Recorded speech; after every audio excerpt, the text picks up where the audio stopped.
ഫരിസേയരും പുരോഹിത പ്രമുഖന്മാരും സേവകന്മാരെ അയച്ചു. എന്തിനു വേണ്ടിയാണ്? യേശുവിനെ പിടിച്ചു കെട്ടി കൊണ്ടുവരാൻ വേണ്ടി. തിരിച്ചു ചെന്നപ്പോൾ അവർ യേശുവിനെ പിടിച്ചു കെട്ടിയിട്ടില്ല.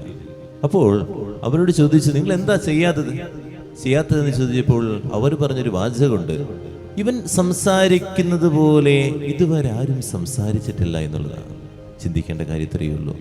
ദൈവസന്നിധിയിൽ എങ്ങനെ ചിന്തയുള്ളവനും കഠിനഹൃദയനായ വ്യക്തി കടന്നു വന്നു കഴിഞ്ഞാലും ദൈവത്തിൻ്റെ വാക്കുകൾ അവനിൽ രൂപപ്പെട്ട് ചില മാറ്റങ്ങൾ സംഭവിക്കുമെന്നുള്ളതാണ് നമ്മൾ അറിയേണ്ടത്. അതുകൊണ്ട് നമ്മുടെ മക്കളെയാകാം, ഭർത്താവിനെയാകാം, ഭാര്യയാകാം, ദൈവസന്നിധിയിലേക്ക് ഇങ്ങനെ കൊണ്ടുവരാൻ പരിശ്രമിക്കേണ്ട.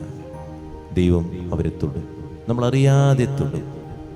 ഈ സേവകർക്കൊരു മാറ്റം വന്നില്ലേ? ഇതുപോലെ നിങ്ങളുടെ കുടുംബത്തിലുള്ളവരെ പതുക്കെ നിങ്ങളൊന്ന് കൊണ്ടുവന്ന് നോക്കി. ഈ വിശുദ്ധ കുർബാനയിലേക്ക്, ദിവ്യകാരുണ്യത്തിലേക്ക് നിങ്ങളൊന്ന് കൊണ്ടുവരിക. മാറുന്നത് കാണാം, അറിയാതെ തന്നെ മാറുന്നത് കാണാം. മാതാപിതാക്കൾക്ക് ഇത് മനസ്സിലാകുന്നില്ല എന്നുള്ളതാണ്. എന്തോരം പറഞ്ഞു കഴിഞ്ഞാലും മാതാപിതാക്കളെ നമ്മുടെ മക്കളെ കിടത്തി ഉറക്കി, അല്ലെങ്കിൽ ടൂറ് കൊണ്ടുപോയി, വീഗലാൻഡിലേക്ക് കൊണ്ടുപോയി, അല്ല, ദൈവസന്നിധിയിലേക്ക് കൊണ്ടുവരിക. അവരറിയാതെ തന്നെ അവരിൽ ഒരു മാറ്റം കാണാം. ഈ സേവകരിലുണ്ടായ മാറ്റം പോലെ തന്നെ ഒരു മാറ്റം ഉണ്ടാകും.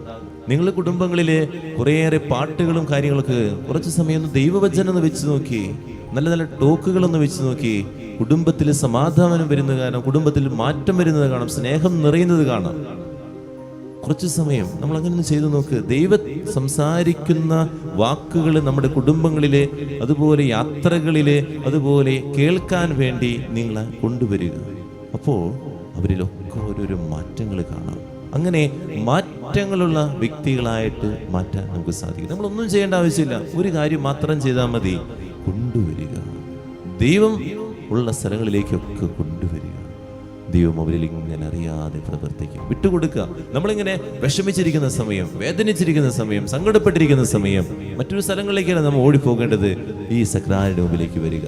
ചിലപ്പോൾ എനിക്ക് ആ സമയത്ത് വന്നിരുന്ന് ഒന്നും പ്രാർത്ഥിക്കാൻ പറ്റുന്നുണ്ടാകില്ല, ഒന്നും കേൾക്കാൻ പറ്റുന്നുണ്ടാകില്ല. വന്നിരുന്ന് കുറേ കഴിയുമ്പോൾ ഒരു മാറ്റം, ഒരു ചേഞ്ച് എന്നിൽ ഉണ്ടാകും.